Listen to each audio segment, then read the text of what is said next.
मुअज़्ज़िज़ सामीन, पूरी मोहब्बत के साथ, शौक़ के साथ, उल्फत के साथ, प्यार के साथ, अदब के साथ, एहतराम के साथ, इखलास के साथ, दिल की गहराई से एक मरतबा दरूद शरीफ पढ़ लें।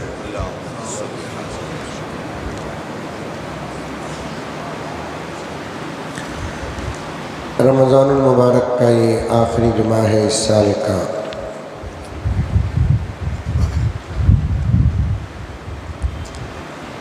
आम तौर पर लोगों के ज़ुबान में रमज़ान के आखिरी जुमे को जुमातुल विदा भी कहते हैं। बाज़ इलाक़ों में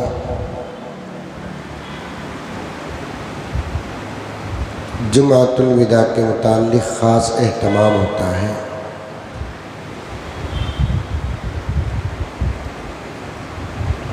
मसले के रूह से इसका कोई सबूत नहीं है।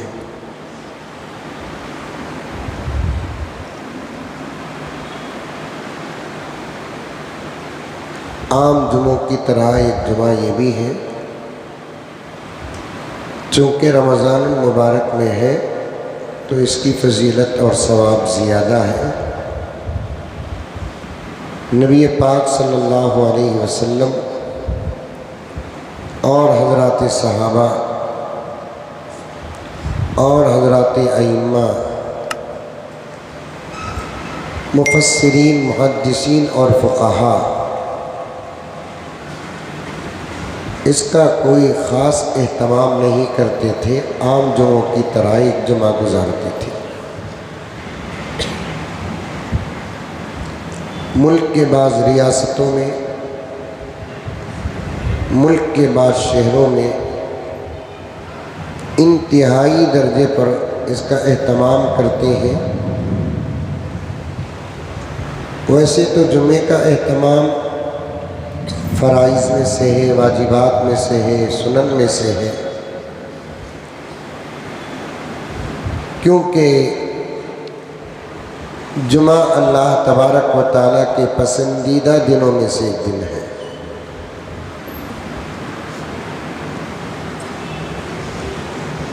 रिवायत में आता है कि अल्लाह तबारक व तआला आदम अलैहिस्सलाम को जुमे के दिन पैदा किया। आदम अलैहिस्सलाम को ज़मीन में जुमे के दिन पैदा भेजा। क़यामत आएगी तो इंशाअल्लाह ताला जुमे के दिन आएगी।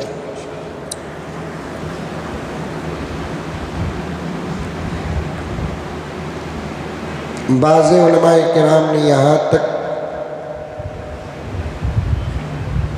खूबसूरत बहस की, लैलतुल क़द्र अफजल है कि जुमा अफजल है।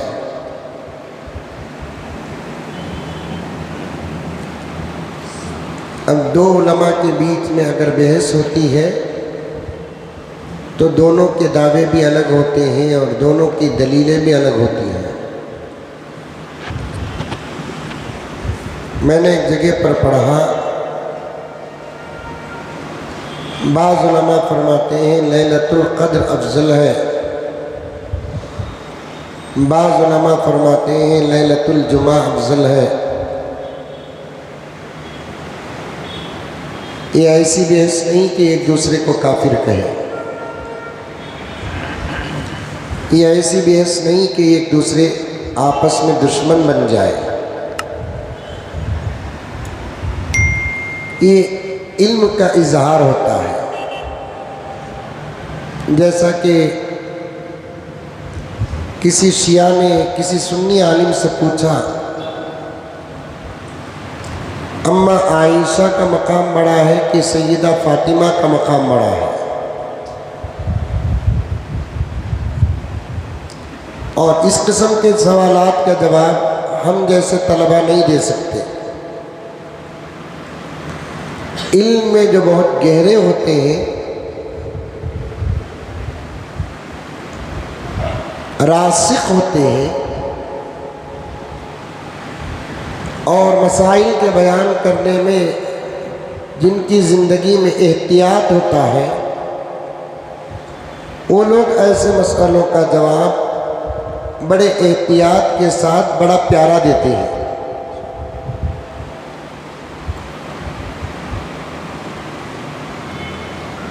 अगर आयशा अफजल बोल दे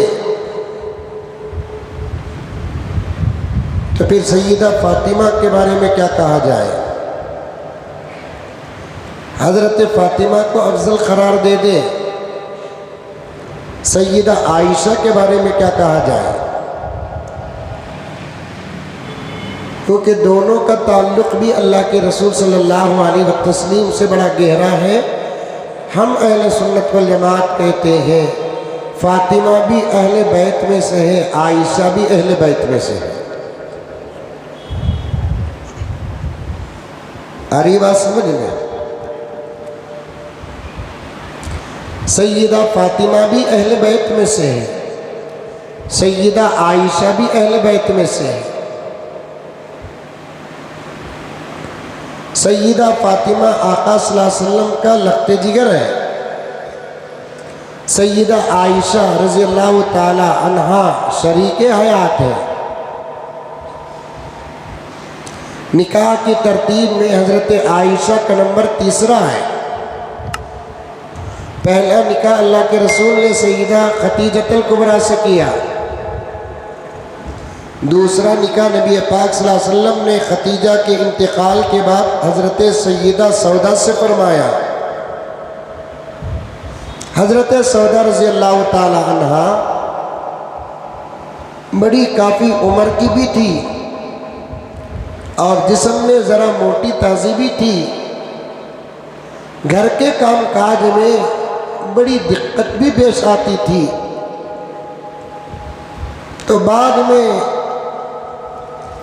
आसमान से आया हुक्म कि हज़रत आयशा से निकाह करो, बल्कि हमने निकाह कर दिया है।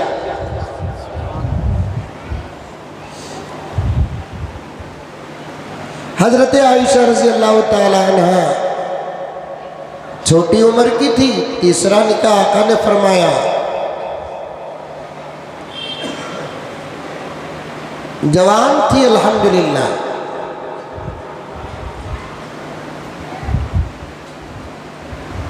और शरीके हयात।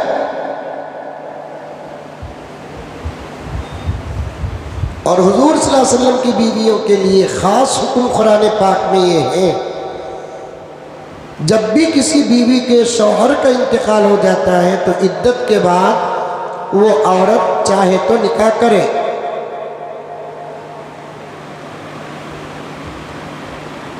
अगर अपने आप पर भरोसा नहीं रहता तो उसके लिए निकाह करना अच्छा है।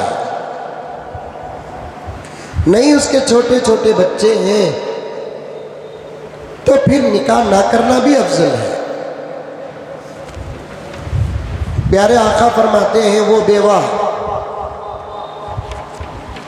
जो सिर्फ अपने मासूम बच्चों की जिम्मेदारी के लिए दूसरे निकाह की कुर्बानी देकर बच्चों की तालीम और तरबियत में अपनी ज़िंदगी सर्फ कर देती है, अल्लाह तबारक व ताला अर्श के साए में जगह अता फरमाते हैं।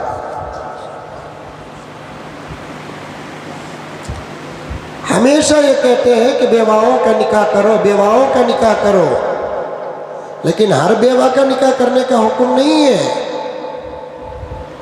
कुछ बेवाओं की जिम्मेदारी में बच्चे भी रहते हैं तो उन बेवाओं को चाहिए कि अपने बच्चों की जिम्मेदारी का हक अदा कर दे।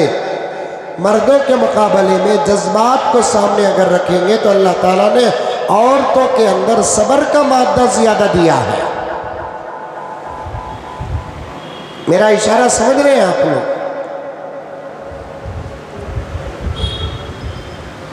हज़रत आयशा शरीके हयात है। हुजूर की तमाम बीवियां अहले बैत में दाखिल हैं। शिया कहते हैं सिर्फ हज़रत फ़ातिमा और फ़ातिमा की औलाद और हज़रत अली अहले बैत में है। यह उनकी कम इल्मी की दलील है। अहले बैत का मतलब क्या? अरबी में अहल कहते हैं वाले को। किसे बोलते? वाले। बैत कहते हैं घर को। अब तर्जुमा को मिलाओ, अरे मिलाओ, घर वाले। ये अकल भी मानती नहीं, बीवी घर से बाहर हो जाए और बच्चे घर वाले हो जाए।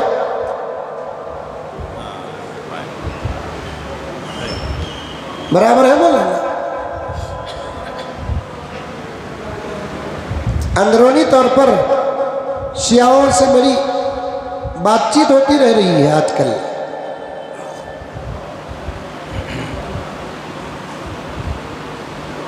बच्चे घर वाले हो, वो बच्चे जिनसे पैदा हुए वो घर वाले ना हो।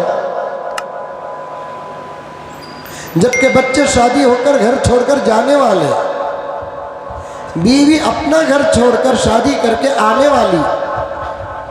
बच्चे शरीके हयात नहीं, बीवी और शौहर शरीके हयात।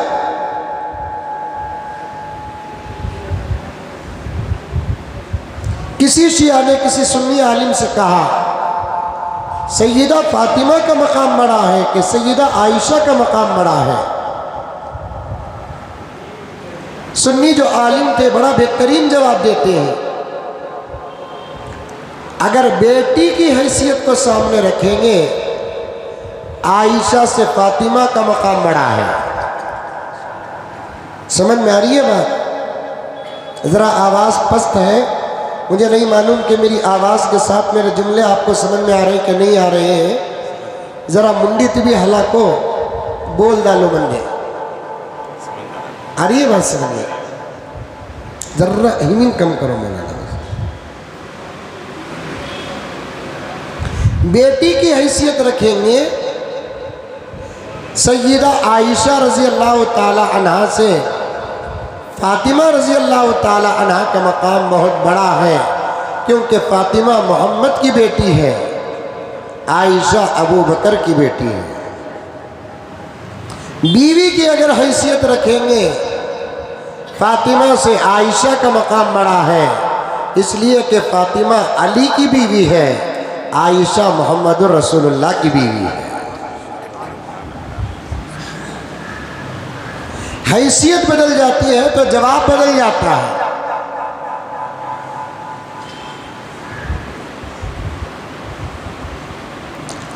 लैलतुल क़द्र अफजल है कि लैलतुल जुमा अफजल है? किसी ने कहा लैलतुल क़द्र अफजल है, किसी ने कहा लैलतुल जुमा अफजल है। ये वो इख्तिलाफ है जिसमें लड़ने की ज़रूरत नहीं।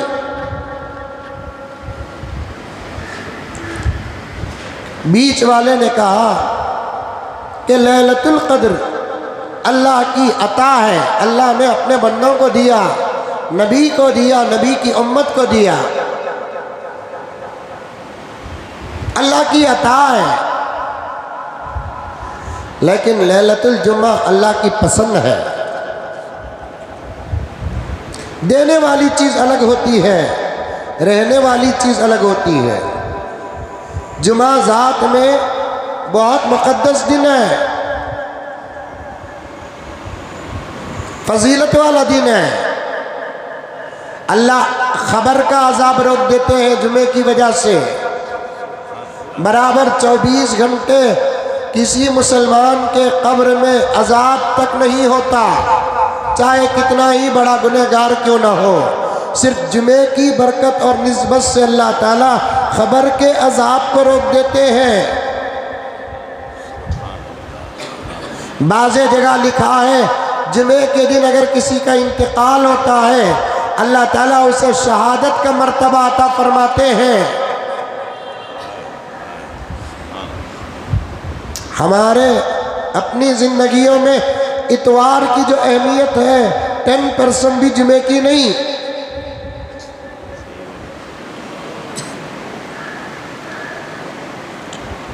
जुमा हमारे लिए एक रस्मी दिन बन गया, 2 रकात के नमाज का दिन बन गया, घर के अंदर बिरयानी पकाने का दिन बन गया, गोश्त खाने का दिन बन गया। अब तो मुझे यहाँ तक बातें मालूम हो रही हैं, जुमे के दिन एक ज़माना घरों में अच्छा पकता था, अब वो भी ख़त्म हो गया। जुमे को कई को इतवार को पका लेंगे। घर में मर्द बनत नहीं रहते जुम्मे को, क्या जंगल चले जाते हैं? रात को तो आएंगे ना। पकाने का वक्त का एतबार है, खाने के वक्त का एतबार नहीं। पकाओ जुमे को, खाओ रात को। क्या क्या बातें बताना पड़ता है। मुहर्रम में रोज़ा रहते हैं 10वीं तारीख को, रोज़े के बीच में तो खा नहीं सकते ना, लेकिन दिन के रोज़े के वक्त में अच्छा पका लो। रात को मगरिब के बाद तारीख बदल जाती है, 10 के बजाय 11 हो जाती है, फिर भी रात का दस्तरखान अच्छे तरीके से बिछाकर खाते हैं। अब ये खाने के मुरगन ग़िज़ाएँ और बेहतरीन ग़िज़ाओं की निस्बत दिन के पकाने से होता है। जुमे का एहतमाम करो। सिर्फ रमज़ानुल मुबारक के आखिरी जुमे का एहतमाम नहीं है, कहीं भी साबित नहीं, इशारा तक नहीं। गौर कर कर देखेंगे, इज्तिहाद करेंगे, तब भी नतीजा निकलता नहीं। हाँ, रमज़ानुल मुबारक में 4 जुमे आए के 5 जुमे आए, दूसरे महीनों के जुमों के मुकाबले में रमज़ान के जुमों का सवाब बढ़ जाता है, क्योंकि एक फ़र्ज का सवाब 70 फ़र्ज के बराबर है, एक नफिल का सवाब फ़र्ज के बराबर है। गुज़िश्ता जुमा मैंने इसकी तहक़ीक़ और मिसालें पेश की तो रमज़ानुल मुबारक का एक जुमा 70 जुमे के बराबर है। लेकिन इसका वो एहतमाम करना जो बाज़ मुल्कों में होता है, बाज़ रियासतों में होता है, बाज़ मसलकों में होता है, रमज़ानुल मुबारक का आखिरी जुमा ख़ास एहतमाम के साथ जो मनाते हैं, मनाओ एहतमाम के साथ, अच्छे कपड़े पहनो, अच्छा पकाओ, इफ्तार के बाद खाओ, सहरी अच्छी खाओ, सदक़ात करो, कसरत से दुरूद पढ़ो, कसरत से ज़िक्र करो, देना दिलाना रखो, इबादतों में इजाफा करो, वो अलग बात है। लेकिन इसे ख़ास अहमियत दूसरे रमज़ान के जुमों के मुकाबले में देने का न हुजूर से साबित है, न सहाबा से साबित है, न अइम्मा से साबित है, न औलिया से साबित है, न किताबों के अंदर लिखा है, न इशारा है, न क़ियास है।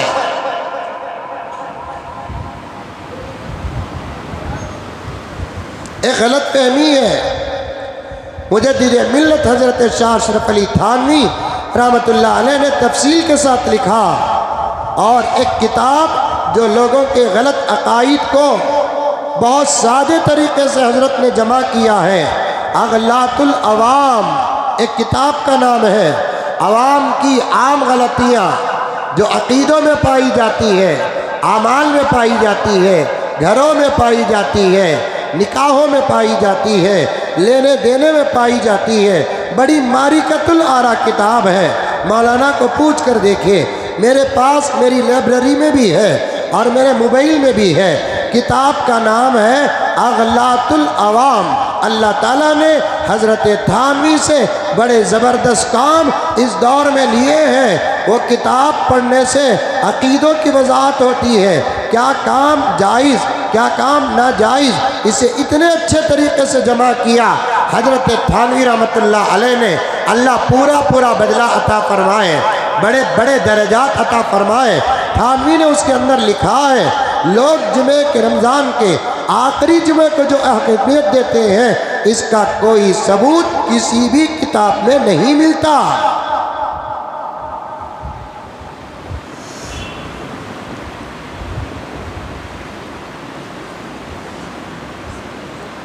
लेकिन लोग ख़ास अहमियत देते हैं। कल ही एक साहब पूछ रहे थे कि मौलाना कल रमज़ान का आखिरी जुमा है नहीं। मैं बोला देखो भी मेरे नज़दीक तो आखिरी जुमा है, तुम्हारे नज़दीक और एक जुम्मा रहा तो आधा मंजी दो क्या? नहीं हजरत, वो नहीं पूछ रहा मैं, आखिरी जुमा तो है, इसकी क्या फजीलत है हजरत? मैंने कहा कि पहले जुमे की फजीलत मालूम करो। रात ताक़रात थी, आज देखिए क्या हाल है।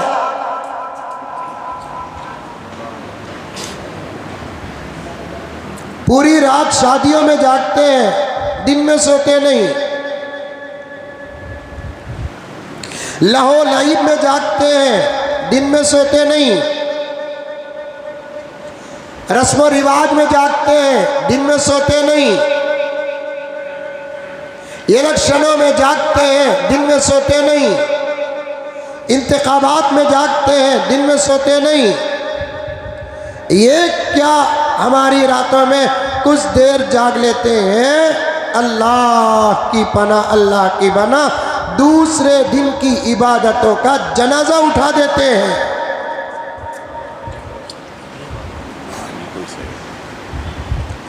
ताक रातों में जागना नफिल इबादत है। जुमे का एहतमाम फराइज में से है। फर्ज की अदा करने की अगर ताकत ना हो या फर्ज के अदा करने में खतरा हो तो बेहतर है कि नफिल इबादतों को छोड़ दे। नफिल इबादतों के एहतमाम में फराइज को ज़ाय मत करो। मुस्तहब आमाल के एहतमाम में फराइज को ज़ाय मत करो। फिर भी बजा है, बेहतर है। और मस्जिदों का क्या हाल है, वल्लाहु आलम बिस्सवाब। हजरत उमर का मिजाज था फजर की नमाज में हाजिरी लेने का। दरअसल सा नबी पाक सल्लल्लाहु अलैहि वसल्लम की सुन्नत है फजर की नमाज में हाजिरी। हमारी मस्जिद उमर फारूक के इहाते में जितनी मस्जिदें आती हैं, इहाते का मतलब क्या, रमज़ान का चंदा मस्जिद उमर फारूक के जिम्मेदार जिन घरों को जाकर लेते हैं वो तमाम घर मस्जिद से जुड़ जाते हैं। और मस्जिद के जिम्मेदार रमज़ानुल मुबारक में ख़ास तौर पर जहाँ जाकर चंदा लेते हैं वो तमाम घर अपने मोहल्ले में जुड़ जाते हैं। कम से कम चंदा लेते वक्त जिम्मेदारा इतना तो सोच लेते। एक मस्जिद को नहीं कहता, तमाम मस्जिद के जिम्मेदारों को चंदे के वक्त एक छोटी सी दावत और तबलीग कर देते।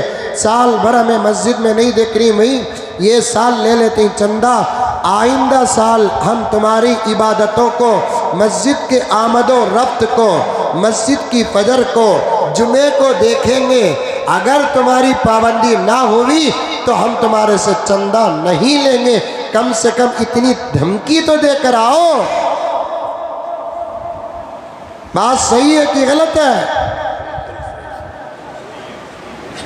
मसाजिद के जिम्मेदारों को सिर्फ इनकमिंग पर नजर रहती है। आया तो बस।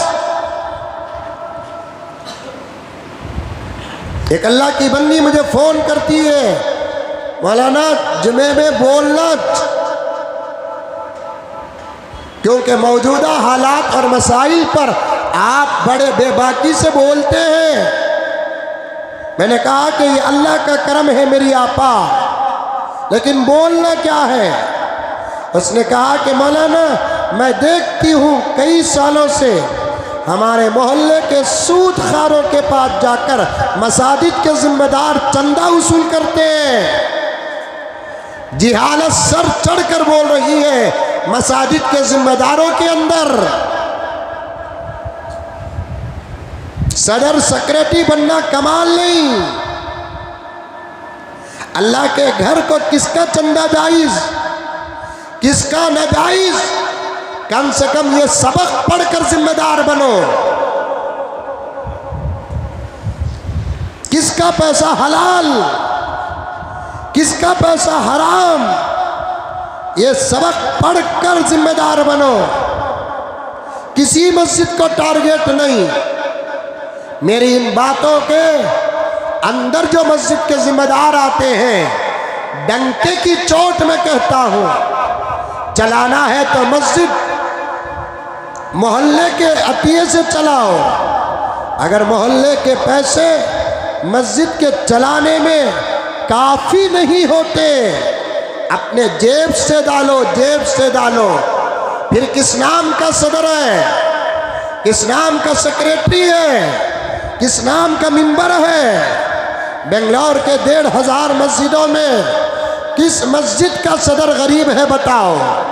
किस मस्जिद का सेक्रेटरी गरीब है बताओ? कमेटी के जिम्मेदार बनाते हैं मालदारों को। और महबूब साहब, मैं पूरे चैलेंज के साथ कहता हूं कि अगर मस्जिदों के जिम्मेदारान मिलकर आपस में अपनी तरफ से अल्लाह के घर को अपना पैसा लगाकर मस्जिद चलाएं, इंशाअल्लाह ताला अल्लाह का कोई घर बाहर के चंदों का मोहताज नहीं होगा। बोलो सुभान अल्लाह।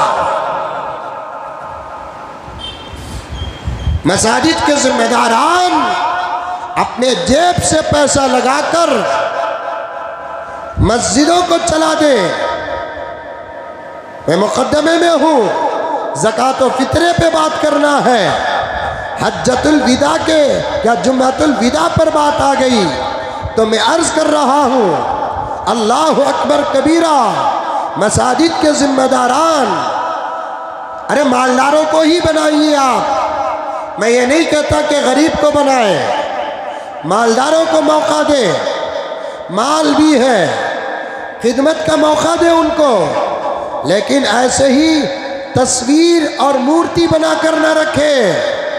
मस्जिद का उसूल बनाए, मदरसे का उसूल बनाए, खानखाहों का उसूल बनाए, इदारों का उसूल बनाए, तंजीमों का उसूल बनाए, तहरीकों का उसूल बनाए, अंजुमनों का उसूल बनाए। एक जगह एक बैतुल माल की इफ्तिताह को जाना हुआ, शानदार इफ्तिताह हुआ। मुझे आकर जिम्मेदारान कहने लगे, मौलाना बैतुल माल को मजबूत करने के बारे में आप खुलकर बोलिए। लेकिन जब मैं खुलकर बोला, बयान के बाद एक जिम्मेदार भी मिला नहीं। कौम से उसूल करके बैतुल माल चलाते हो, कौम से उसूल करके बैतुल मालों को चलाना दूसरा नंबर लगता है। बैतुल माल के जिम्मेदारान खुद अपना पैसा ज़्यादा से ज़्यादा बैतुल मालों को लगाए। कोई सदर 25,000 रुपये, सेक्रेटरी 20,000 रुपये, हर मेंबर 10,000 रुपये, 5,000 रुपये, 25-30 मेंबरान और 25-20 जिम्मेदारान मिलकर अगर माहाना पैसा इकट्ठा कर लेंगे, आधा मसला बैतुल मालों का हल हो जाएगा। देने वाली कौम आज देती नहीं, मालदार ज़कात अदा करते नहीं, सदक़ात देते नहीं। इसीलिए तो आज हमारे माहौल में बड़ी बड़ी परेशानियां आ पड़ी हैं, बड़ी बड़ी बीमारियों में शिकार हैं। आज अगर अल्लाह के नाम पर सेहत के आलम में, सेहत के औकात में अल्लाह के रास्ते में पैसा खर्च नहीं करेंगे, अल्लाह तबारक व तआला छोटे दर्द को भी इतना बड़ा बना देगा, अस्पताल को जाकर आते हुए लाखों का खर्च हो जाएगा। ये पैगंबर का फरमान है, किताबों की बात है। सामने बैठे हुए आईना सुनने वाले जितने हैं, सबके सब कान खोल कर सुनो। ज़कात बराबर अदा करो, रोज़ाना के सदक़ात निकालो, अपने जेब से निकालने की आदत डालो। माँ का सदका निकालो, बाप का सदका निकालो, बीवी का सदका निकालो, बच्चों का सदका निकालो, दुकान का सदका निकालो, घर का सदका निकालो, गाड़ियों का सदका निकालो, बिजनेस का सदका निकालो। चाहे हर एक आदमी के तरफ से 2 रुपये सही, 1 रुपया सही, 5 रुपये सही, 10 रुपये सही, इसी को ईमान कहते हैं। कल या परसों भी मैंने कहा था, ईमान किसे कहते हैं? निकलता है तो कम नज़र आता है, लेकिन अंदर कहता है ज़्यादा हो रहा है। निकालते नहीं ना, अभी तक ज़कात बराबर नहीं निकली, ज़कात नहीं निकली अभी तक। अल्लाह अकबर कबीरा। आऊँगा मैं इंशाअल्लाह ताला। पैसे वसूल करते हैं ना। उस आपा ने कहा, हजरत मैं देख रही हूँ, मैं 4-5 ऐसे हजरात को जानती और देखती हूँ जो हमारे मोहल्ले में महीने का सूद नहीं, घंटों का सूद लेते हैं। मुसलमान सूद में मुब्तला है। ऐसे ज़माने में कुएं सूखेंगे नहीं तो और क्या होंगे, बोर नहीं सूखेंगे तो और क्या होंगे। अल्लाह बारिशों को बंद नहीं करेगा तो और क्या करेगा। लोग कहते हैं हजरत बारिश आज नहीं हो रहे हैं, कई को मौलवी साहबा सलातुल इस्तिस्का नहीं पढ़ रहे हैं, बारिश नहीं होती तो फिर उसकी भी एक नमाज शरीयत में है। उस नमाज का नाम है सलातुल इस्तिस्का। मैंने कहा कि पढ़ना ज़रूर है, पहले मुहासबा ज़रूरी है, बाद में अमल। मुहासबा किसे कहते हैं? अपने आमाल पर नज़र डालें, आमाल पर नज़र डालें। अगर आमाल ख़राब है, रोज़ नमाज पढ़े, खतरा भी नहीं बरसेगा। आमाल ख़राब है, औलिया नमाज पढ़े, खतरा भी नाजिल नहीं होगा। पहले मुहासबा, बाद में अमल। मूसा के ज़माने में बारिश नहीं हुई, मूसा सलातुल इस्तिस्का को अदा करने के लिए अपनी उम्मत को लेकर मैदान में गए। हर नबी के दौर में सलातुल इस्तिस्का थी। मूसा अलैहिस्सलाम नमाज पढ़ना चाहते थे। अल्लाह ने हज़रत मूसा से कहा, मूसा तुम नमाज पढ़कर दुआ भी करोगे, बारिश नहीं बरसाएंगे हम, इसलिए कि इस मजमे में एक गुनहगार है जिसकी वजह से हमने बादलों का दरवाज़ा बंद कर दिया, बारिश का दरवाज़ा बंद कर दिया। मूसा साहिबे किताब, नबी, रसूल, जलीलुल कद्र पैगंबर अपनी उम्मत के साथ सलातुल इस्तिस्का पढ़ने के लिए आ रहे हैं। अल्लाह का हुक्म नाजिल हो गया, मूसा तुम नमाज पढ़ोगे, तुम्हारी दुआ भी हम कबूल नहीं करेंगे। मजलिस में एक गुनहगार है, पहले गुनाहों से तौबा कराओ ताकि वो भी तौबा कर ले।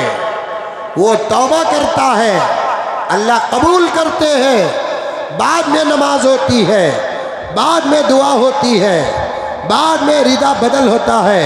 उसके बाद अल्लाह तबारक व तआला बारिश का फैसला करते हैं। आज हमारे कुएं क्यों सूख रहे हैं? आज हमारे बोर क्यों सूख रहे हैं? आज हुकूमत पानी बचाने की बात क्यों कर रही है? आज आसमान से बारिश क्यों नहीं बरस रही है? आज आसमान से बादल के दरवाजे क्यों बंद हो गए?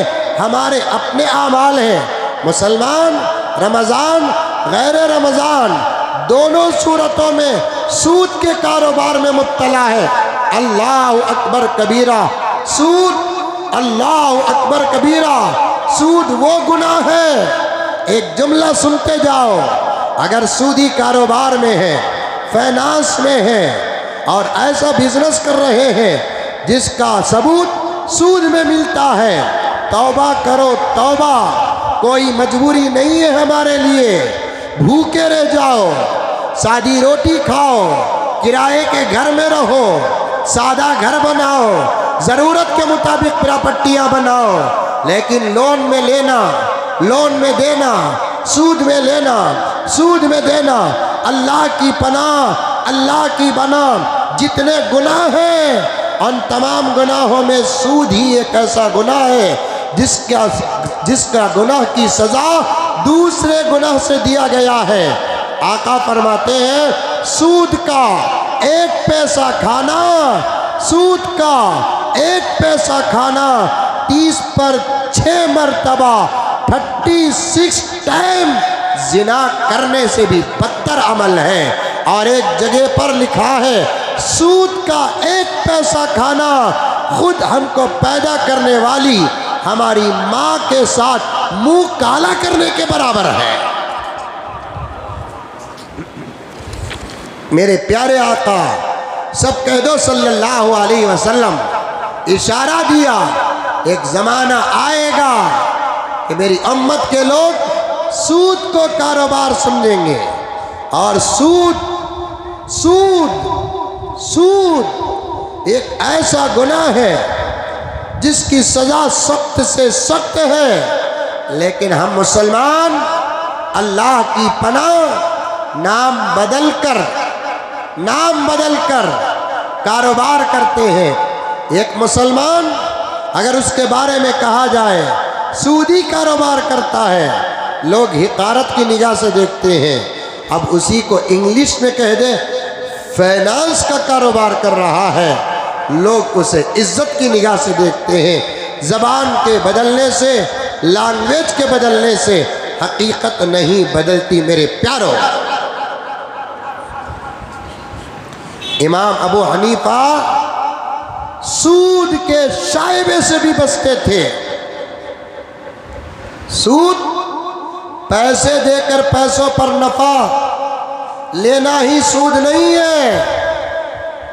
दो चार बातें सुन लो, दो चार बातें सुन लो, बात आ गई। अर्ज करता चलूं, कभी किसी जुमा पूरा उन्वान सूद का बनाऊंगा।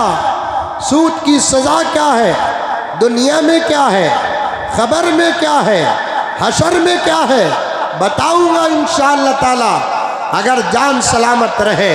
लेकिन आज सुन लो, सूद अल्लाह की पनाह, अल्लाह की पनाह। अल्लाह तबारक व तआला कुरान में कहता है, नमाज छोड़ने वाले को कहता है सजा दूंगा, रोज़ा छोड़ने वाले को कहता है सजा दूंगा, ज़कात छोड़ने वाले को कहता है सजा दूंगा, हज छोड़ने वाले को कहता है सजा दूंगा, झूठ बोलने वाले को कहता है सजा दूंगा, जिना करने वाले को कहता है सजा दूंगा। लेकिन कोई बंदा अल्लाह न करे सूदी कारोबार करता है, अल्लाह ये नहीं कहता मैं उसे सजा दूंगा, बल्कि कहता है मैं उससे डायरेक्ट लड़ूंगा।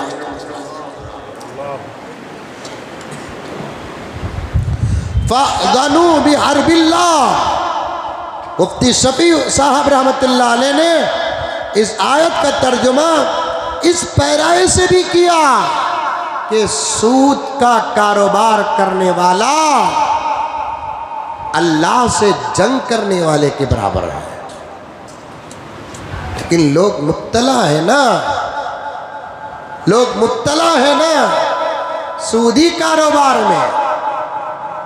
महीनों का सूद, सालों का सूद, सूद पर सूद, हफ्तों का सूद, घंटों का सूद चल रहा है, घंटों का सूद। इमाम अबू हनीफा रहमतुल्लाह अलैह की एहतियात, फतवा व तकवा सुनो। पैसे देकर पैसे, एक मसला बताता हूं सुनो। सूद के मसले में, सूद किसे बोलते? मैं खर्च 100 रुपये, मैं भी नहीं बोलना चाहता भाई, क्योंकि इस मिसाल में मैं क्यों शामिल हो जाऊं। एक आदमी को 100 रुपये कर्ज देता है इस शर्त पर कि वापस करते हुए तुम 100 रुपये नहीं 110 रुपये देंगे।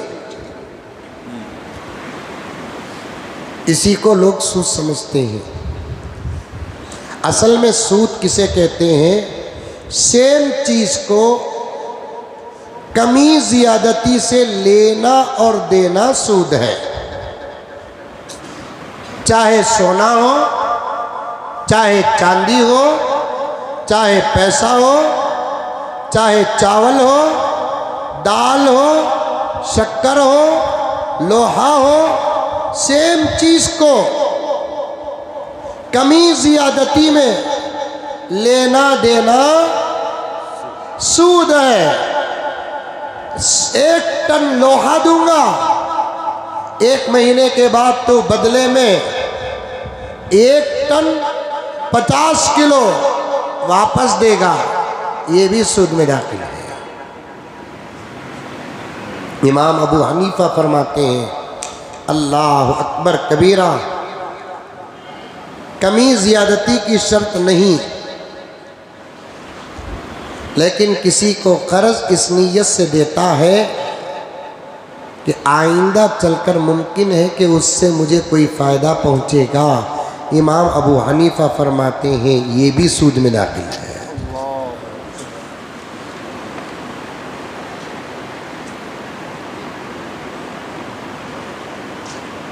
ये भी सूद में दाखिल है।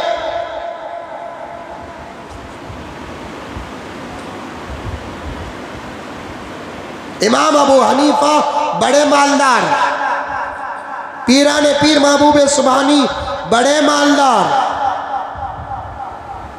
इमाम मालिक बड़े मालदार, अल्लाह बड़ी दौलत दिया। इमाम अबू हनीफा को कपड़ों का व्यापार करते थे, तेल का व्यापार करते थे, जबरदस्त कारोबार हजरत इमाम अबू हनीफा का, लेन देन चलता था। एक आदमी इमाम अबू हनीफा के पास कर्ज लिया, हजरत कर्ज दिए। कर्ज लेना भी जायज़, कर्ज देना भी वाजिब, जायज़ नहीं है। कर्ज लेना जायज़, वापस करना जायज़ नहीं, वाजिब। हमें कर्ज लिए तो मोबाइल का नंबर ही बदल डालते।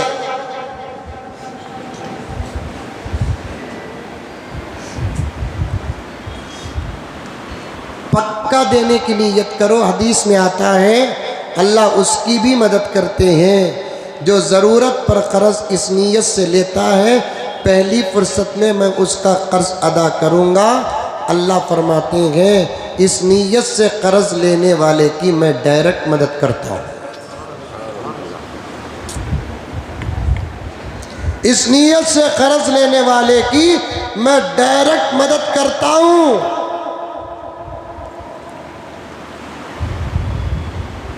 और सबसे पहले कर्ज अदा करना, कर्ज अदा करना। 1 लाख रुपए अगर हमारे पास है, ज़कात 1 लाख रुपए पे नहीं, हमें किसे देना कर्ज, उसे पहले लेस कर को बचत के पैसों पे ज़कात वाजिब है। ज़कात के साथ कर्ज की अहमियत मालूम होती है। यहाँ देने वालों का देन बाकी है, हज्जा पर हज्जा कर रही। देने वालों का देन बाकी है, उम्रों पर उम्रे कर रहे। देने वालों का देन बाकी है, घरा पर घरा बना रहे। देने वालों का देन बाकी है, लोगों को दिखाने के लिए यतीमों बेवाओं को पैसे बांट रहे हैं। जाहिल है, जाहिल। बात खुल रही है। गला फंस होकर भी आज सोचा तकरीबन 1:45-2 बजे बयान खत्म करेंगे बोलकर, पता नहीं वो तुम्हें कौन से नींबुआ ले लेकर आ रही।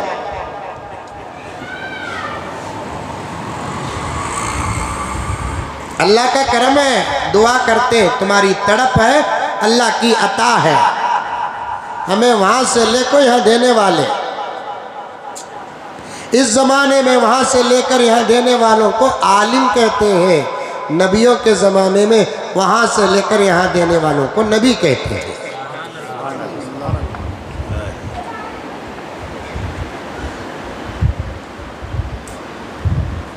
देने वालों का देन बाकी है,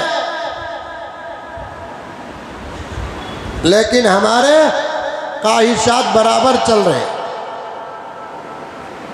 गाड़ियां ले रही दे रही, देने वाले के सामने 90 गाड़ी ले लगा को खड़ा था, लिया सर है पटे,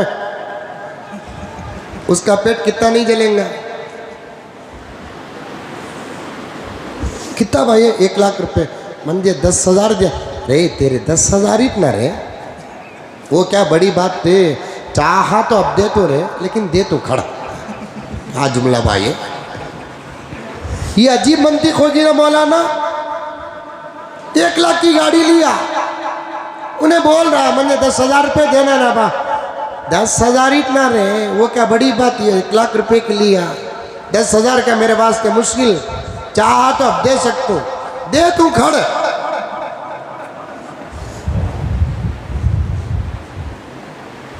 कर्ज बाकी रखकर अगर मर जाते सहाबा, हमें नहीं, हमें नहीं,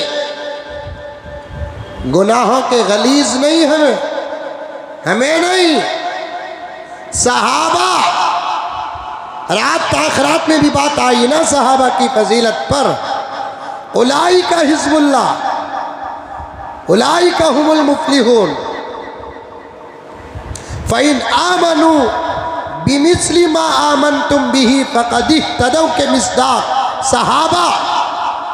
अगर सहाबा में कोई सहाबी क़र्ज़ लेकर दिए बग़ैर इंतकाल हो जाता, नबी के होते हुए सहाबा के जनाजे की नमाज कोई नहीं पढ़ाते थे, लेकिन जनाजे के करीब नबी जाकर ये नहीं पूछते थे नमाज़ा बराबर पढ़ता था क्या, ये नहीं पूछते थे रोज़े बराबर रखता था क्या, ये नहीं पूछते थे ज़कात दिया क्या इन्हें, हज करया क्या इन्हें, उम्रा करया क्या इन्हें, ये नहीं पूछते थे। लेकिन जनाजे की नमाज पढ़ाने से पहले ज़रूर पूछते थे इन्हें किसी को कर्ज देना था क्या।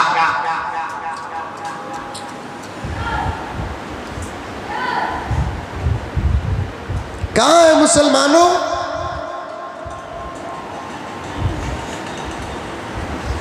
सहाबी के जनाजे के सामने नबी ये पहले पूछते इन्हें किसे तो भी कर्ज देना था क्या। अगर कहते हाँ या रसूल अल्लाह ये मकरूज है, आका क्या बोलते, तुम में से कोई जनाजा पढ़ा दो, मैं नहीं पढ़ाऊंगा।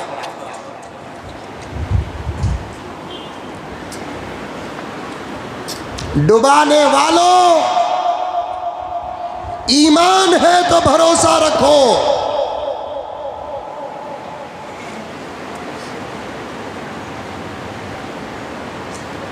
यकीन करो इन बातों को।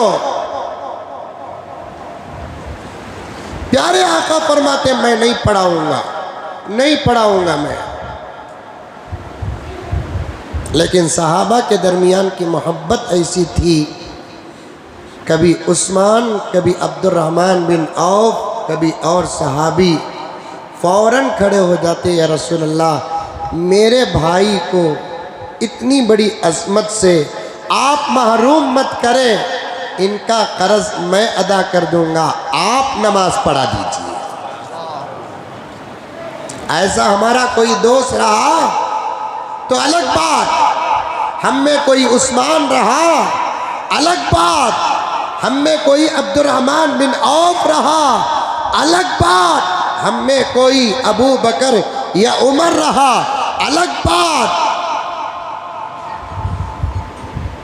हम में कोई ऐसा नहीं, कब्रिस्तान से नमाज पढ़ने को जाने वाले दोस्त हमारे,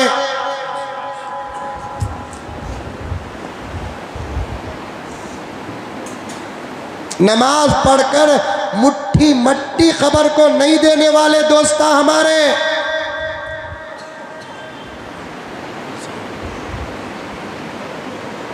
गीबतों के माहौल में मैयतों को नहीं छोड़ने वाले दोस्त हमारे,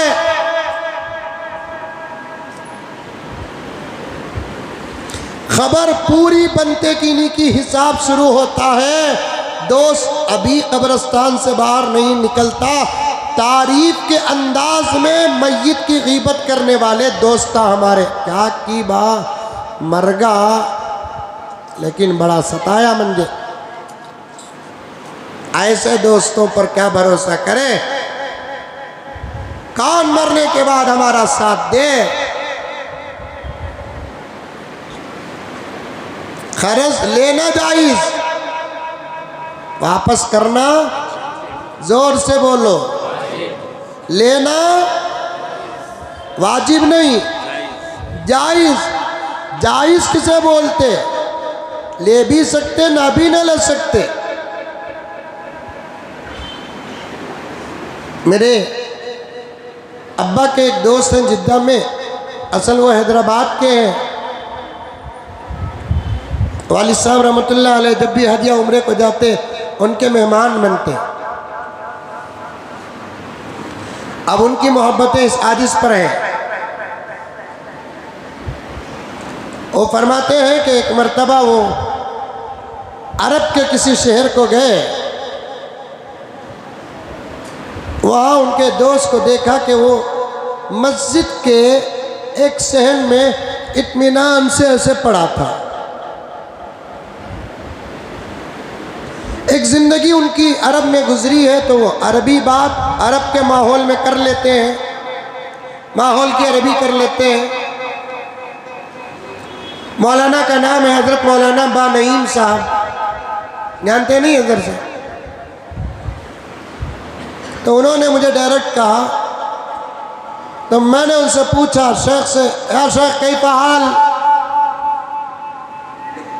दोस्त को पूछा अरबी से कैसे, तो उस अरबी ने जवाब दिया अल्हम्दुलिल्लाह मा अलैया दैन, अल्लाह का फजल मेरे ऊपर किसका भी खर्च नहीं है।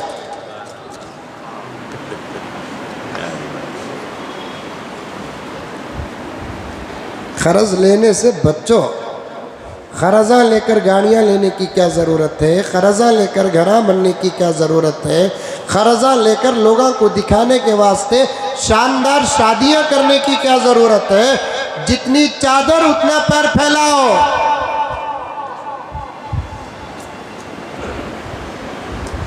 अगर 100 साल की ज़िंदगी की गारंटी रही तो फिर लियो, बीच में 25-30 साल रहे तो लेकर अदा करने का मौका है तो लो, मौत की कोई गारंटी नहीं।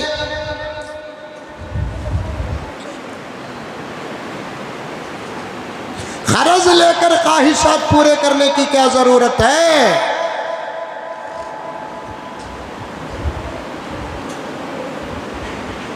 जरूरत पर खर्च लेना जायज़ है, मेरे नबी लेते थे, और वापस करना जायज़ नहीं, वाजिब। और प्यारे आका सल्लल्लाहु अलैहि वसल्लम फरमाते हैं ज़रूरतमंद को ज़रूरत के वक्त खर्च देना फ्री सदका करने से भी ज़्यादा सवाब है।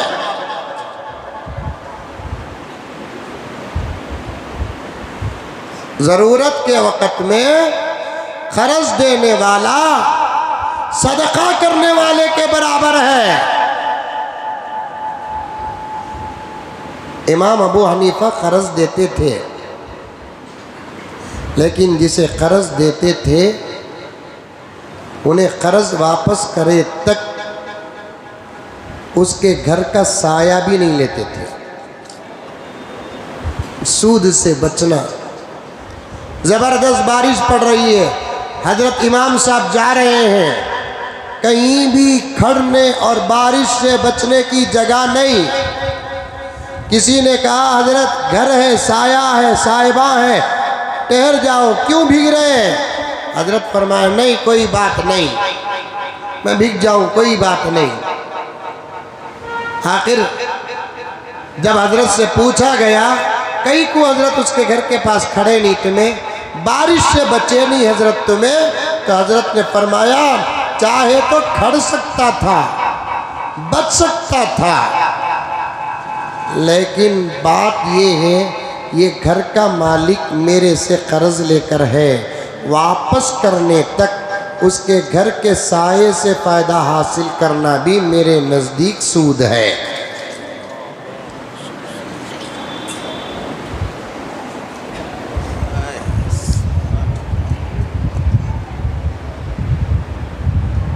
वापस करने तक कर्ज लेने वाले से किसी भी किस्म का फ़ायदा हासिल करना सूद में दाखिल इमाम अबू हनीफा का तक़वा।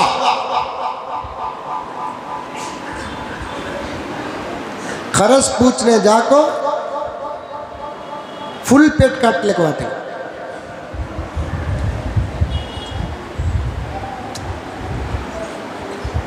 और भी बहुत कुछ होता है, लेकिन अब मैं क्यों बोलूं, क्योंकि बहुत सारी बातें हैं, वक्त भी बहुत कम है, और भी मुझे प्रोग्राम को जाना है, तबीयत का भी मसला है। सूद से बचो। और मालूम है कि ये आदमी सूदी कारोबार में मुब्तला है, इससे बचना तक़वा नहीं फतवा है, इसका खाना नहीं। लेवल का रहा तो सांप बोलो नहीं खा सकता सांप तुम्हारा। तुम्हारे बारे में हमें सुने ही तुम्हें सूदी कारोबार करते ही कहते। अब उसका जवाब इन्हें क्या देता मालूम, मैं कर रहा हूं बोलकर कौन बोला सो सामने खड़ा हो जी कि कहते उसे डालने का इरादा रहता है इसे। एक आदमी दो आदमी बोले तो डाउट कर सकते, पूरा इलाका बोल रहा है सूदी कारोबार कर रहा है इन्हें। अब गवाहों को क्या पेश करना, क्या सुप्रीम कोर्ट है या हाई कोर्ट है या अदालत उज़्मा है या दारुल क़ज़ा है। कारोबार कर रहा है तो तौबा कर, नहीं कर रहा है तो ज़मानत दे। अल्लाह की कसम मौलाना मैं नहीं करता, अल्लाह की कसम, अल्लाह के अलावा तो किसी की कसम नहीं खाना ना, नहीं खाना। फिर भी मैं वसीक़े के लिए बोल रहा हूँ, कहाँ नहीं माँ की कसम खाया। सामने वाले आदमी को इत्मीनान दिलाने के लिए माँ की कसम खा ले, सामने वाले आदमी को इत्मीनान दिलाने के लिए बच्चों की कसम खा ले। जब तो हक पर रहता है माँ की कसम खाने डरता नहीं, हक पर रहता है। बाप की कसम खाने डरता नहीं, हक पर रहता है। बच्चों की कसम खाने तैयार नहीं। यहाँ तू क्यों माँ की कसम नहीं खाता, यहाँ क्यों बाप की कसम नहीं खाता, यहाँ क्यों बच्चों की कसम नहीं खाता।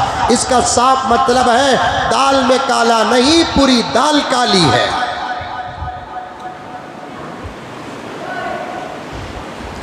ताकरात में इंशाल्लाह बात आ गई तो वो तमाम बातें नोट्स हैं, बताऊंगा आपके सामने।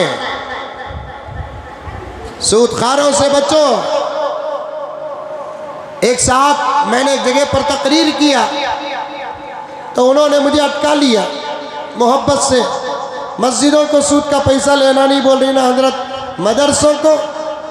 मैंने कहा कि मदरसों को जायज़ है। परेशान होंगे, तुम्हें मौली साहब कैसा नहीं कैसा तुम्हारे मतलब के फतवे निकाल लेते। देखो उल्टा जुल्म कितना है हमारे ऊपर। मतलब के फतवे क्या शरीयत हमारे बाप की है? गुंजाइश है तो निकालते हैं रास्ता, गुंजाइश नहीं तो नहीं। असल में नाजायज पैसा जिसका है उसको वापस करना। इसीलिए फुक़हा ने फरमाया करोड़पति है, मसला गौर से सुनो, करोड़पति है लेकिन उसका पैसा हराम का है तो उस पर ज़कात वाजिब नहीं है।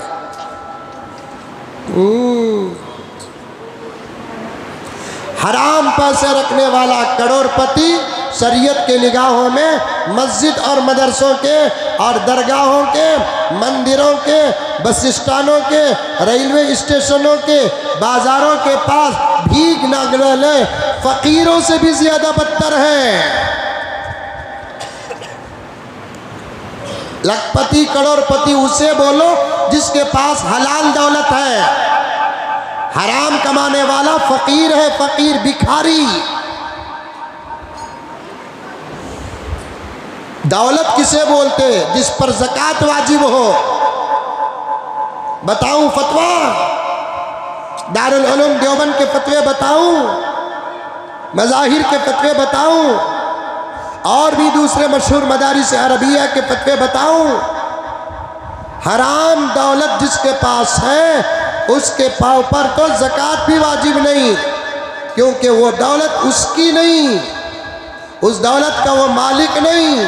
100 करोड़ रुपए अगर किसी के पास हराम की पैसे हो तब भी वो मालिक निसाब नहीं बनता, बल्कि उसे चाहिए कि जिनको धोखा देकर पैसा कमाया है उनको वो पैसा वापस करे। वापस करना अगर मुश्किल है, नहीं वापस करता। जिनको धोखा दिया वो आदमी मालूम नहीं है, उसका खानदान नहीं मालूम, उसका कबीला नहीं मालूम, उसका एड्रेस नहीं मालूम, तो फुक़हा फरमाते हैं बग़ैर सवाब की नीयत के वो हराम पैसा तमाम गुरबा में, मसाकीन में, फ़ुक़रा में तक़सीम कर दे। हराम पैसा सदका करते वक्त अल्लाह का कोई मुसलमान बंदा नऊज़ बिल्लाह हराम पैसा सदका करते वक्त खुदा का बंदा खुदा न खास्ता सवाब की नीयत करता है तो बजाय ज़कात अदा होने के उसका ईमान ख़त्म हो जाता है।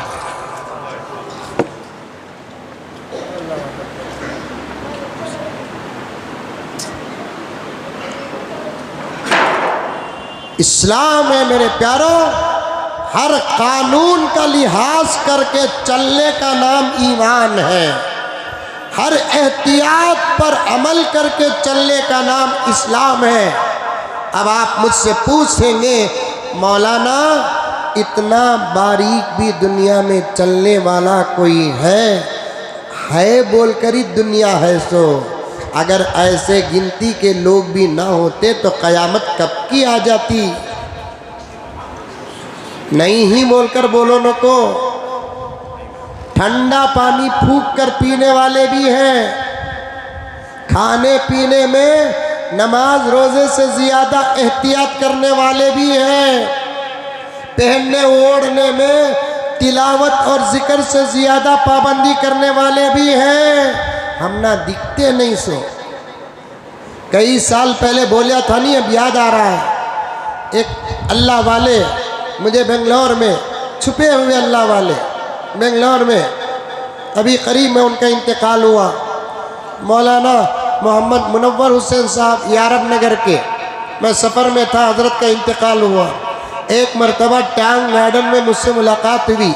हज़रत जा रहे थे, मैं भी जा रहा था। अब मैं हज़रत को देखते ही गाड़ी रोककर सलाम करके मुसाफा किया और मैं पूछा हज़रत कहाँ जा रहे हैं, मैं आपकी खिदमत कर दूं और छोड़ दूं।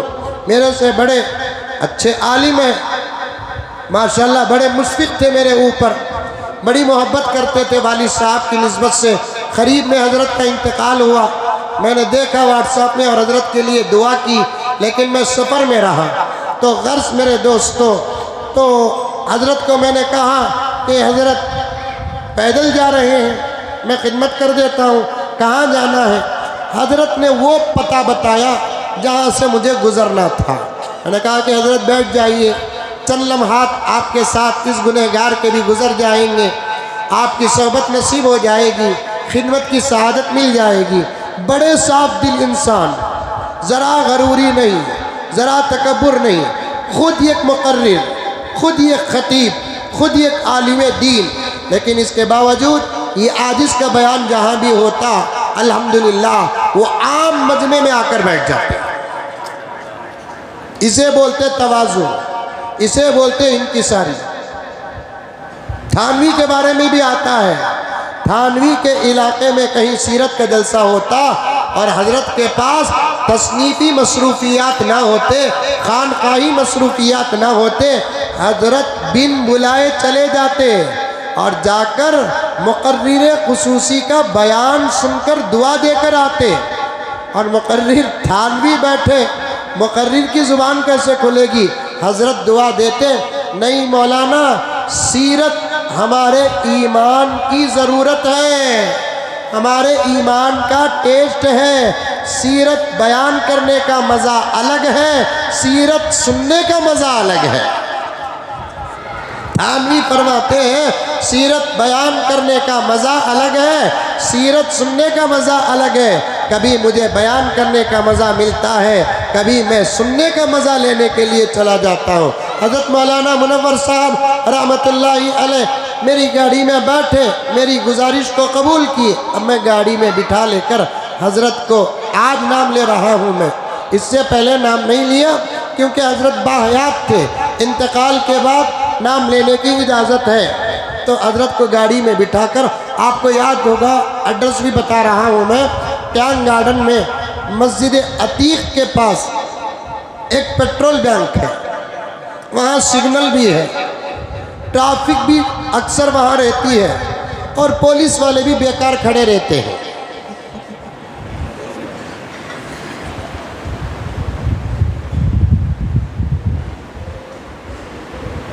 तो मैंने क्या किया कि ट्रैफिक रहने की वजह से बजाय रोड से गुजरकर लेफ्ट लेने के लालबाग की तरफ की रास्ता आना था, लालबाग को नहीं, लालबाग की तरफ। बचपन में कभी देखा तो देखा रहूँगा लालबाग, याद तो है, थोड़ा बहुत छोटा था। अब उन्हें लालिच है कि पीला है कि मालूम नहीं। अब रमज़ान के बाद बासी खुतबे को पूरे पूरे पूरे मुसलमाना रोज़ा बर्बाद करने के लिए जिस जगह का इंतखाब करते हैं उसका नाम लाल बाग है। बासी बिरयानी, बासी जामुना, समझ में आई बातें, घर के डब्बे डबालियाँ सबको बुला ले को की कहते रमज़ान की थकान उतारते सो कहते घुगुआ कौन से वैसी इबादता कर डाले बोलकर चुन खाने की जरूरत आई सो। कौन सी वैसी इबादत कर डाले साहब। जुमला सख्त होगा, माफ फरमा दे, जाते जाते भी रमजान थूक कर जाएगा हमारे ऊपर।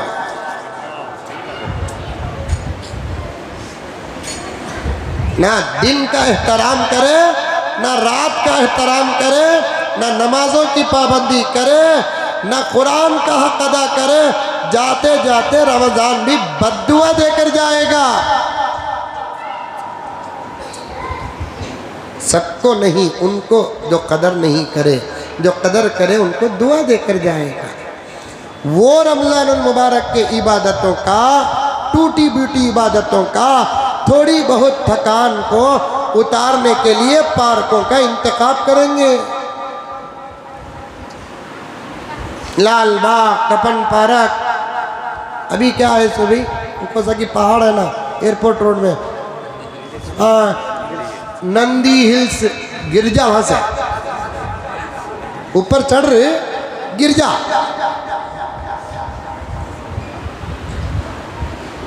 औरतों को बुला लेकर, जवान बच्चियों को बुला लेकर, सजाकर, सवार कर, मेकअप करके, बाजे घरों के बारे में तो मुझे यहाँ तक रिपोर्ट आई ईद के दिन उतना अच्छा नहीं पहनते जितना बासी खुतबे को पहनते हैं।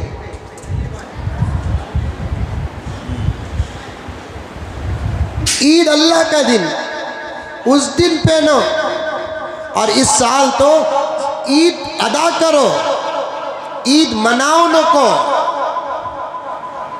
इस साल ईद अदा करो, ईद ज्यादा मनाओ न को। सादा सीधा पका लियो, सादा सीधा पहन लियो, ईद की नमाज पढ़ो, घर को जाओ, ज़्यादा शोर नहीं। क्यों? इसलिए कि ईद के दिन हमारे चेहरों में फ़लस्तीन का असर हो, हमारे कपड़ों में फ़लस्तीन का असर हो। कहाँ गया मुसलमानों दर्द, कहाँ गया हमारा रहम। जैसे वहाँ के हालात की खबरें हमारे तक पहुँचती है, हमारी खुशियों की तस्वीरें भी वहाँ तक पहुँचेगी। जवान बूढ़े औरतें न सही, फ़लस्तीन के मासूम बच्चे हमारे ज़र्क बर्क अंदाज को, ईद की खुशियों को, नाच गानों को, वाहियात को, लहो लईब को अपने किसी भाई के मोबाइल की तस्वीरों में देखकर ये सोचने पर मजबूर हो जाएंगे क्या ये हमारे मुसलमान भाई हैं?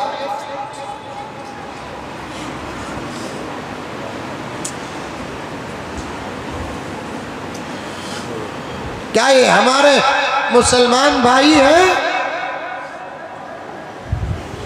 हमारी ईद बेवगी में गुजर रही है, हमारी ईद यतीमी में गुजर रही है, हमारी ईद बगैर पलाऊ के गुजर रही है। कोई बात नहीं,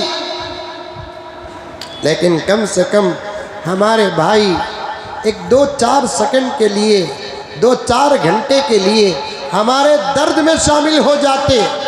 नहीं, इस साल ईद अदा करो। मैं नहीं कहता अच्छा ना खाओ, खाओ अच्छा, लेकिन बजाय 4 आइटम रखने के 2 रखो या 1 रखो बस। 4 जोड़े सिलाने के 1 सिला लियो बस। इसी को तो इस्लाम और मुसलमान कहते हैं। तुम्हारे दर्द में मैं शरीक होना, मेरे दर्द में तुम्हें शरीक होना, और वो भी फ़लस्तीन का दर्द। क्या बयान करे मेरे दोस्तों, क्या बयान करे। रास्तों की घास और पत्तों को काट कर, लाकर, धोकर, गलाकर सहरी वो इफ्तार में खा रहे हैं।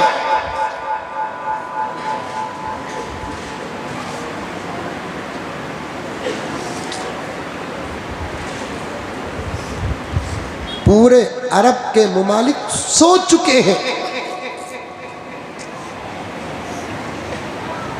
लंबे लंबे दावे करने वालों की जुबान गूंगी हो चुकी है।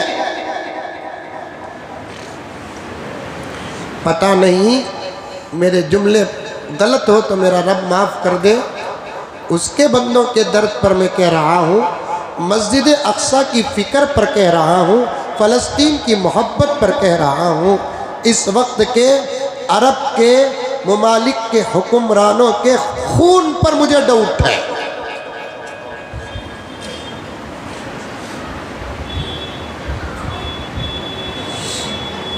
क्या वो खून अरब ही का है, या उनकी माओं ने अपने इज्जतों और अपने शौहरों के साथ बगावत की है?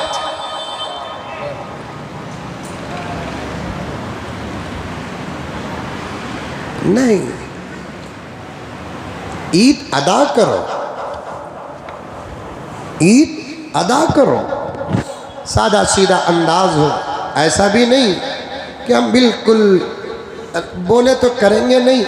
जो काम तुम्हें नहीं कर सकते और वो शरई 100% काम नहीं है तो उसे ज़्यादा बोलने की मुझे ज़रूरत भी नहीं है। लेकिन इतनी तो बात है कि अपनी खुशियों का टेम्परेचर ज़रा कम कर लो, डिग्री कम कर लो, खुशियों का मेयार ज़रा कम कर लो।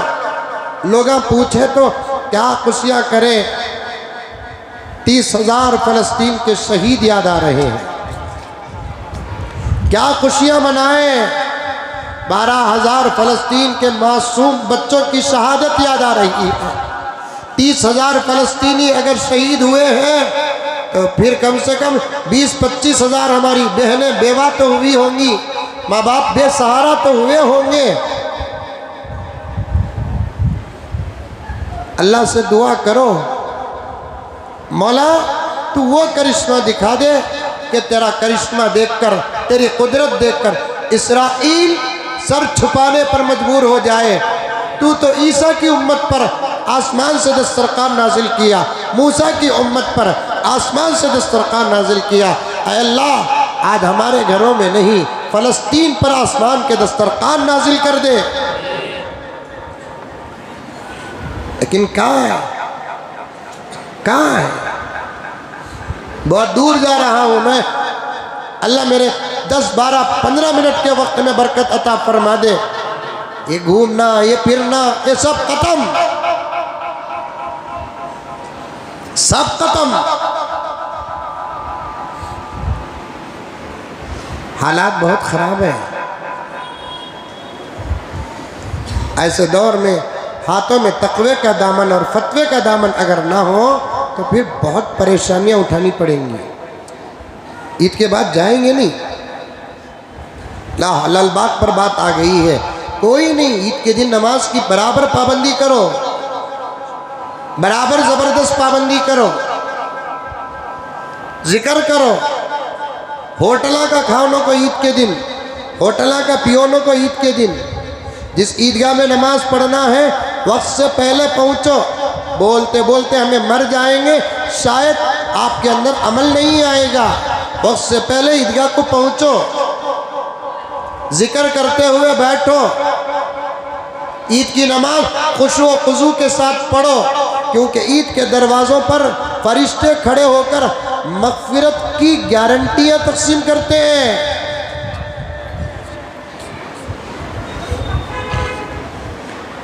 अभी से सदक़े फ़ित्र अदा करो, अभी से सदक़े फ़ित्र अदा करो। सदक़े फ़ित्र मामूली बात नहीं। प्यारे आका सल्लल्लाहु अलैहि वसल्लम फरमाते हैं सदक़े फ़ित्र बहुत अहम चीज़ है।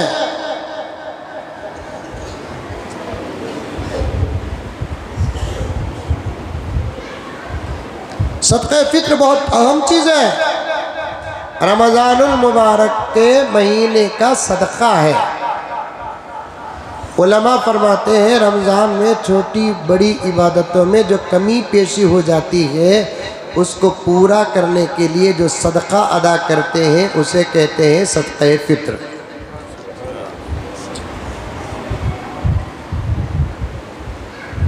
हज़रत अब्दुल्ला इब्ने अब्बास रज़ी अल्लाह ताला अन्हुमा फरमाते हैं रसूलुल्लाह सल्लल्लाहु अलैहि वसल्लम ने फरमाया रोज़ेदार पर सदक़े फित्र वाजिब है। क्यों? इसलिए कि उनके रोज़े में जो गैर ज़रूरी काम नहीं करना था वो हो गए। ये सदक़े से अल्लाह ताला वो छोटे मोटे गलत कामों को माफ़ कर देता है।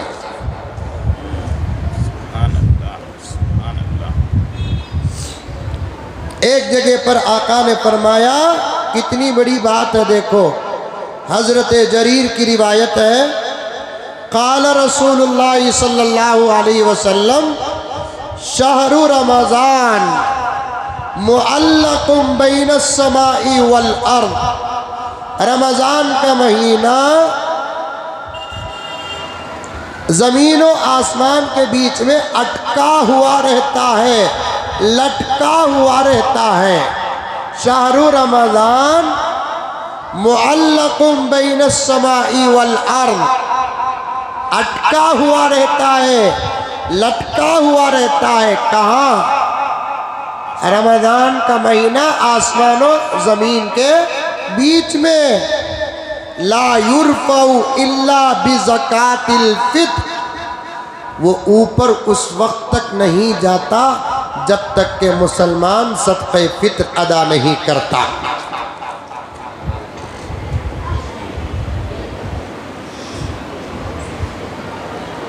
और एक रिवायत है दारे कुतनी की, अनिब्नी उमर रज़ी अल्लाहु अन्हुमा, उमर के बेटे अब्दुल्ला फरमाते हैं, क़ाल फरमाते हैं, फ़रज़ रसूलुल्लाह सल्लल्लाहु अलैहि वसल्लम, नबी ने मुकर्रर कर दिया, वाजिब कर दिया ज़कातल फित्री, सदक़े फित्र को। वक़ाल, और आका ने फरमाया, बड़ा अच्छा जुमला, अग़नूहुम फ़ी हाज़ल यौम, ईद के दिन गरीबों को अमीर बनाओ, उनके घर में भी ईद हो जाए, उनके घर में भी पुलाव बने, उनके घर में भी बिरयानी बने, जामुन बने, मीठे बने।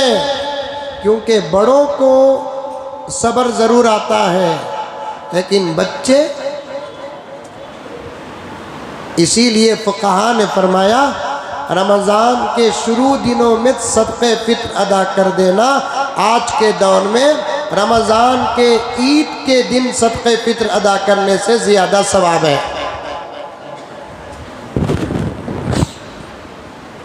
सबा ईद का तो आज फ़ोन करता, हज़रत सदक़े फित्र कब देना? सो मरगे के बाद।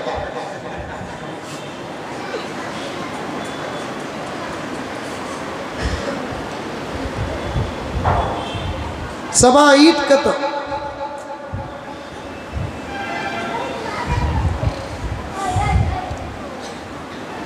अब से तैयारी कर डालो ताकि तुम्हें सबा ईद का तो आज सदक़े फित्र के पैसे दे तो गरीब इंतज़ाम कब करेगा, कैसे करेगा?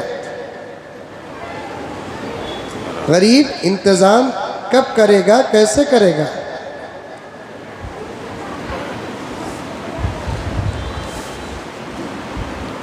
गरीब इंतज़ाम कब करेगा, कैसे करेगा? और ज़्यादा से ज़्यादा सदक़े फित्र दो। करोड़पति रहा तो भी घूम कुछ पकड़ लो है, करोड़पति रहा तो भी किसे पकड़ लो है, घूम कुछ पकड़ लो है। इस साल कितना हज़रत सदक़े फित्र इतना तो पक्की बात है, गए साल से ये साल 5% तो कीमत बढ़ी रहेंगी। अरे मुंडी तू भी हलाओ रे बाबा, इतना बोल को मेरा रोजा लग गया नहीं, तुम ना देखो मंजे लग रहा है। गए साल से इस साल 5% तो महंगाई बढ़ी रहेंगी। गए साल सदक़े फित्र 80 रुपये का, तो इस साल कितना रहेंगी? 80 पर 5, आइंदा साल 90। दुआ करो कि आइंदा साल 50 हो जाए। हुकूमत बदली तो इंशाल्लाह उतरेंगे। इनू उतरे तो रेट उतरता, इनू चढ़े तो रेट चढ़ता। समझ में आई बात है? 4 चीज़ों का जिक्र हदीस में आता है सदक़े फित्र में: गंदुम, गेहूँ, जौ, खजूर, किशमिश। किशमिश का तो मुनक्खा। अब ये आपसे मैं बात करना चाहता हूँ, पूछना चाहता हूँ, बोलते जाओ। कोई दुकान के साहब बैठे रहे तो वो आराम से बोल सकते हैं। 1 किलो गेहूं कितना? अरे बोलो भाई, नहीं मालूम? 1 किलो गेहूं कितना? 40 रुपये। 1 किलो जौ कितना?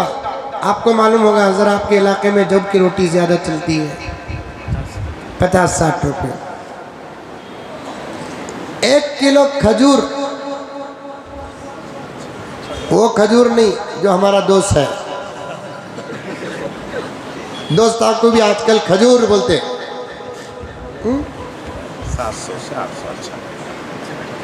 1 किलो अच्छा खजूर, कैलकुलेटर लाओ।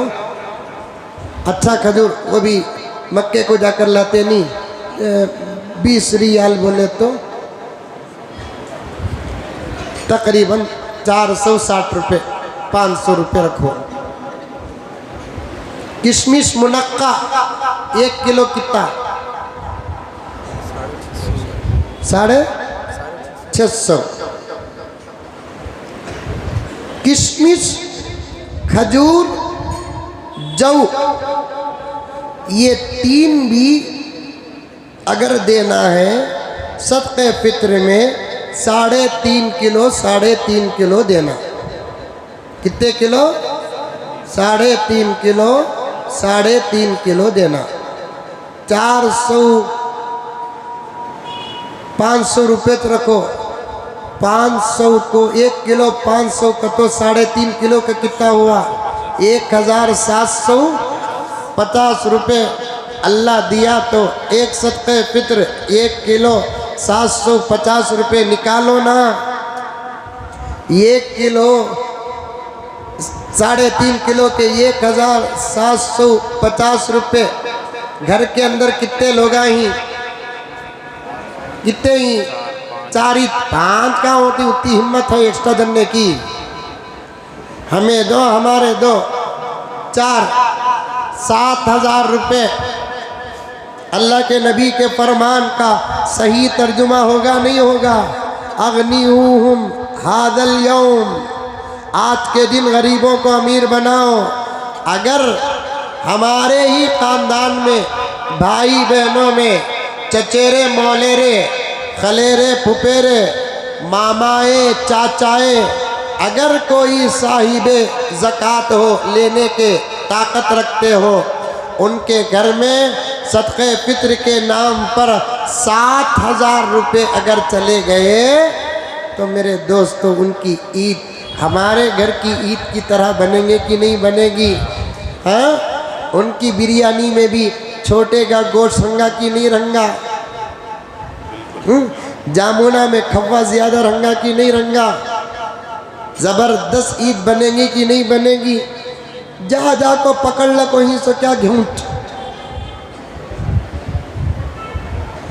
रस्म में बेटी के होने वाले जवाई को सलामी देना का तो अच्छी से अच्छी देता, दोस्त को तोहफा देना का तो अच्छी से अच्छी चीज़ तोहफे में देता, गिफ्ट देना का तो अच्छे से अच्छा कवर ज़बरदस्त देता, लेकिन जो हमारे ऊपर के वाजिबात हैं वो अदा करने के लिए जब आता है तो लो डिग्री पर आते हैं, लो डिग्री पर आते हैं, लो डिग्री पर आते हैं। नहीं, कम से कम 100 रुपये तय कर ले को उससे ज़्यादा देने की कोशिश करो। करेंगे इंशाअल्लाह? कौन कौन करेंगे? हाथ उठाओ। माशाअल्लाह माशाअल्लाह। मैं तुम्हारे हाथ देखो, मैं सोच रहा हूँ मैं गरीब रहता तो कितना अच्छा रहता था बोलकर। अल्हम्दुलिल्लाह। देओ, खुशी से देओ, खुशी से देओ। ज़कात अदा करने वाले, सदक़े फित्र अदा करने वाले, सदक़ात अदा करने वाले ज़िंदगी भर कभी माली परेशानी में मुब्तला नहीं होते, नहीं होते प्यारो, नहीं होते। हाँ, कुछ लोग ऐसे ही कि जिनको पहले दिए तो वो पैसे भी खा ले को ईद उल फितर में परेशान रहते ही बोलकर बोले तो 2 दिन 3 दिन ही कहतो तब उनको दो पैसे की कहतो। ऐसे मुर्गे हमारे माहौल में ही ऐसे लोग ही ज़र्रा पहले दे डाले तो खा लेंगे ईद को। अल्लाह है, अब हमें कब बोले भी दूसरा है बोलकर। हर वक्त तो अल्लाह ही है। जब जिसके हाथ में पैसा टिकता नहीं उनको पैसा उस वक्त दो जिस वक्त वो पैसा इस्तेमाल कर सकते हैं, यही एहतियात है। लेकिन दो, खजूर भी लेकर दे सकते आप, किशमिश भी लेकर, मुनक्का भी लेकर दे सकते आप, जौ भी लेकर दे सकते आप, गेहूँ भी लेकर दे सकते आप। हमारे एक मौलाना गुजरे अभी करीब में इस साल, हज़रत मौलाना अतीकुर रहमान अरशद रशादी साहब रहमतुल्लाहि अलैह, उन्होंने सदक़े फित्र की एक बेहतरीन तावील नुक्ता बयान किया।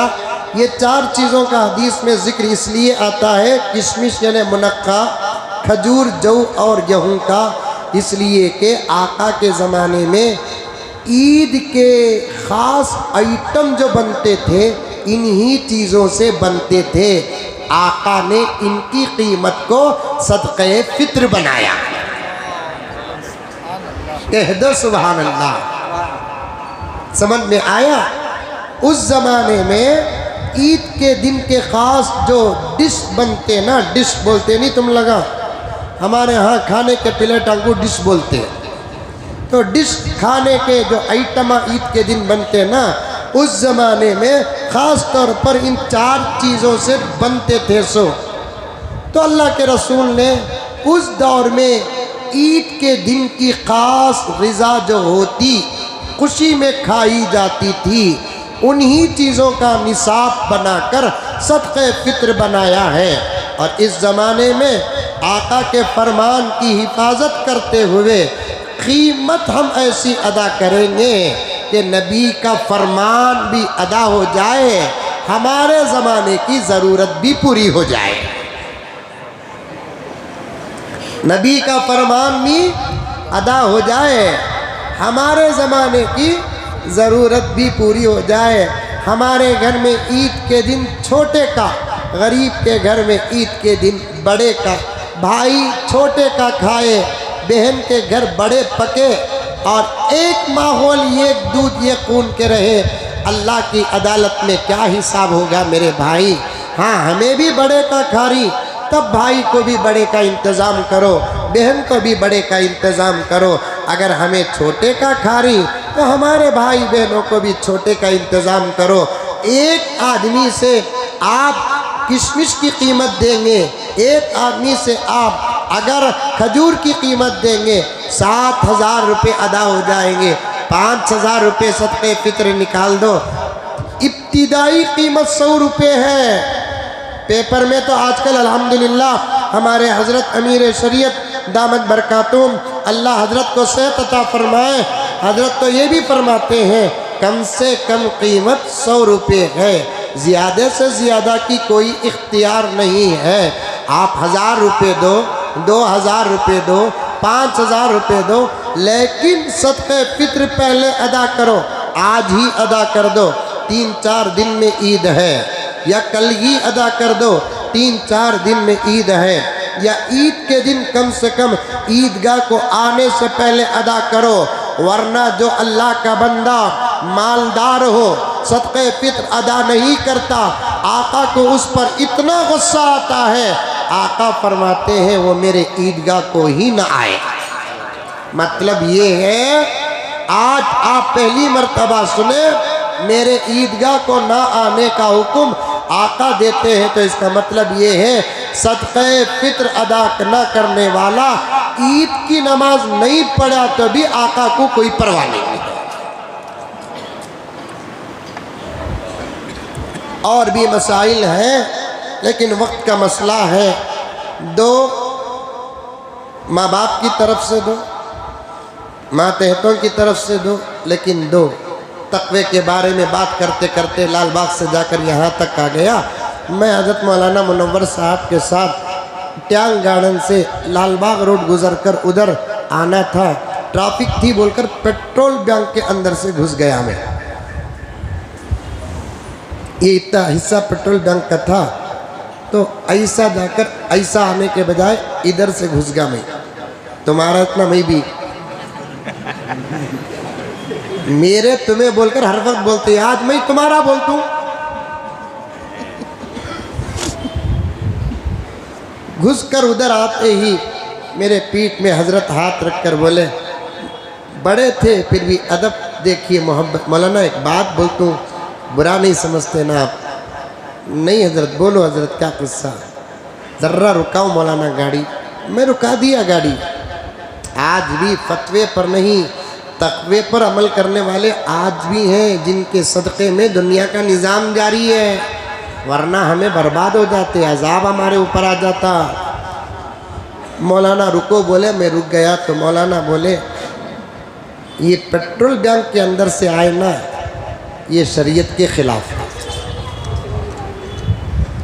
क्योंकि जगह उसकी है, हम ना उसकी इजाज़त और उसकी ज़रूरत के बग़ैर आने की इजाज़त नहीं है। हमारा रास्ता ऐसा है, समझ में आ रहा है क्या बाबा? ऐसा है हमारा रास्ता, इधर से घुसकर आए। अब या तो हमें उससे जाकर माफ़ी मांगना, लेकिन मौका नहीं है, उन्हें हम ना माफ़ी मांगे तो दबाना समझेगा। क्या करना हजरत? वापस गुज़र को उधर से आ जाऊं क्या? तो फिर उन्होंने बोले मुस्कुराते हुए कि फिर डबल गलती हो जाएगी हमारी। तो फिर उन्होंने कहा कि मौलाना एक काम करेंगे कि जाकर पेट्रोल बैंक से हम 100 रुपये का पेट्रोल डालेंगे ताकि हमारा गुज़रना जायज़ बन जाएगा।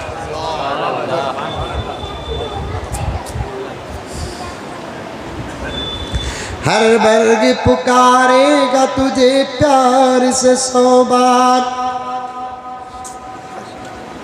दामन में उलझ कर तुझे रोकेंगे बहुत खार, दामन को बचाता हुआ खारों से गुजर जा,